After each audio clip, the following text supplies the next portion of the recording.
Okay, so I've had a few people tell me recently that they're going to wait for rates to drop to make things more affordable for them. So I figured I'd make a video explaining why. And I know this sounds so cliche, a realtor saying now's a better time to buy. I don't like saying that. And so the reason why I want to make this video is so I can show you actual data to support the idea that buying sooner is better than buying later. And so we're going to jump on the computer, do a little screen share so I can show you some actual things. And let's jump over there. All right, so welcome to the screen share. So the idea is when you're buying a house, really when you're buying or selling, real estate's a game of leverage. Who has the most amount of leverage to get the best deal? So when there is limited listings and an oversaturation of buyers, that means sellers have leverage. When there is a lot of listings and not a lot of buyers, that means the buyers have leverage. Reason why is if there is a lot of inventory and not enough buyers to absorb that inventory, then homes start sitting on the market a little longer and sellers want to sell, which means they will start giving more to get out of their house, because most sellers, they have something they're trying to achieve, whether that's upgrade because they're having another child, whether they're downsizing because they're getting a little older and everyone's moved out, whatever it is. But typically they have some sort of agenda that they're trying to hit. And so they're willing to take price reductions, to give concessions, to do more repairs, things of that nature to get this deal done. So right now we are currently in a pretty heavy buyer's market, meaning that we have a lot of listings and not enough buyers to absorb those listings. So buyers are getting a lot of things from sellers. And traditionally, let me just show you this real quick. So what we're looking at is the Cromford Market Index. If it's under 90, it means that we are in a buyer's market. It's just a bunch of information thrown into one algorithm to tell us, are we in a buyer's market or seller's market? It's pretty macro, so it's pretty high level. It doesn't really dive into the nitty gritty. But what I want to show you is this in particular. This is seller paid closing costs. So if you're not familiar, every transaction has closing costs attached. It's going to be your lender fees and your title fees, and then some other little line items like prepaid insurance or prepaid HOA, insurance, taxes, things like that. So right now you can see once the market shifted. So the market shifted, if you're not aware, about April, May, June of 2022. That's when rates went up and the real estate market halted. And you can see this graph tells a really good story. Not a lot of closing costs were given during that crazy housing market of 2020, 2021, early half of 2022. And so that's what this is, not a lot of seller closing costs. If you were in it, it's actually very surprising that you even see any, because it felt like there was zero coming from an agent standpoint. This is where you had to go over asking and you had to do a lot of different things to get offers accepted, because every house had 20 offers on it. The housing market shifts and you start seeing concessions being given to buyers. So what this tells us, this peaked in August of 2024, 56% of transactions with a median concession amount of $10,000. So what this means is, and this is why I'm telling it's smarter to buy now, because it is such a buyer's market, we're able to go in here and get money from the seller. So if I were to kind of just draw something up super quick, let's just say we're a conventional buyer. Let's just buy a $500,000 house. And let's say we're putting minimum down on conventional, which is 5%. Unless you're a first-time buyer, then you can go down to 3%. And if you were to get pre-qualified right now, you'd be somewhere around 7%. Ignore this.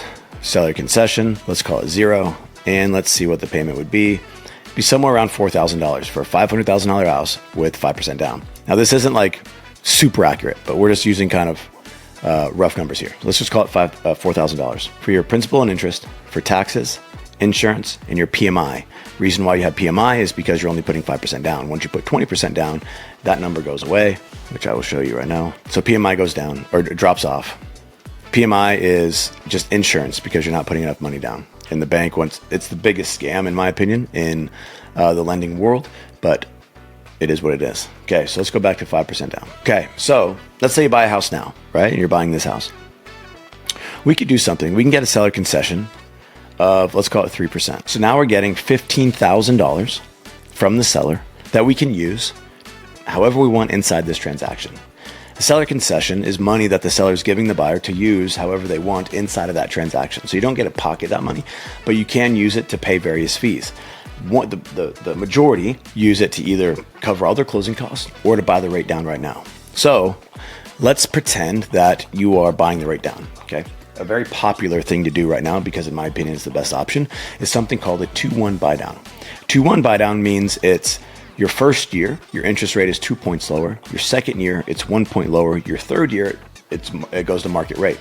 But here's what's cool about it, is that money goes into a separate escrow account and they pull money from it monthly. So it's not like you're paying it all up front at once, which means if you were to refi, let's say rates drop and you refi in 12 months, you got to keep the remaining balance of whatever you put in there. So the 2-1 costs roughly 2.5 points. So we're going to use this 3% concession and we're going to buy your rate down 5%.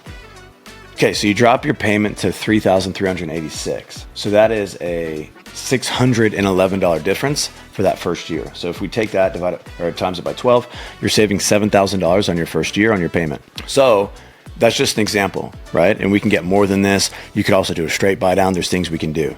So let's pretend you wait to buy, interest rates drop, more buyers come into the marketplace because they're going to.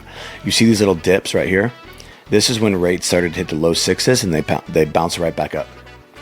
Once they're consistently in the low sixes, high fives, a lot of buyers are going to come into the buying pool, which buyers will then lose leverage. We won't be able to get this concession. So let's say, and you're going to be competing. So let's say your home price goes up to let's just call it 525, and your interest rate is 6%. We're not going to be able to get seller concession. Your payment's $3,800.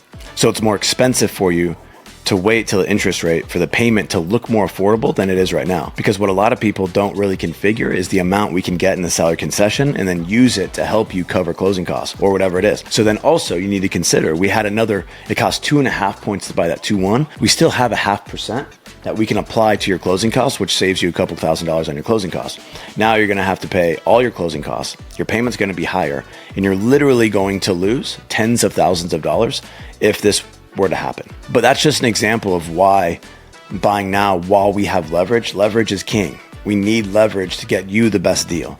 And the only reason I'm talking about this is because affordability is already so brutal, especially for the first-time home buyer. How do we make it more affordable? Even though like $3,300 is no joke, that's nothing to like scoff at. That's still a lot of money. But how do we make it a little bit more affordable for everybody? And what's cool is, let's say you buy now and you use that 2-1 buy down, instead of waiting for rates to drop to low sixes or whatever because you think this payment looks more affordable. If it does drop, then you can just refi and you keep that money we got from the seller because it's held in that separate escrow account. So that's why I think it's more affordable. And I just think it's smarter to buy now than waiting till later.